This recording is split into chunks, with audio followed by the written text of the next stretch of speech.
I cannot remember where or how I learned to play pool. I think I started learning in college. That, at least, is my earliest memory of playing. My brother Michael and I would play sometimes while I was in college. He would come over to the gym and we'd play on the pool table there. When I moved to Richmond, I had friends that played pool, and we would go out several times a week and play.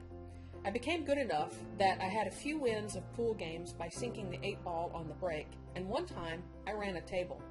That was a sweet victory because I had just had the table run on me. I once visited a friend in Charlotte, North Carolina, and after dinner I was told I had been entered into a pool tournament. I played 4 games and won the whole thing, likely because I did not know too much about it beforehand. Later on, as Michael was moving across the country, we played a few times as we made our way to California, and that is where I learned that Dad had taught him how to play. Eventually, while I lived in the Midwest, my dad had already retired and he came to visit me, and he learned that I liked to play pool. So, we went to a local pool hall, and he, of course, told me that he would not let me win.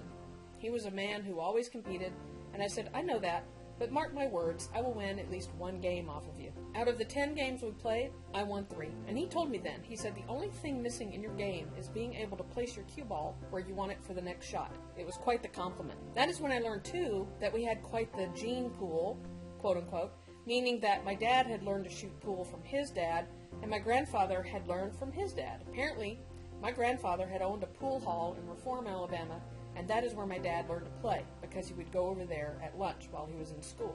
I have not played much since, but it is one of my fondest memories of my Bonner family in Pickens County, Alabama.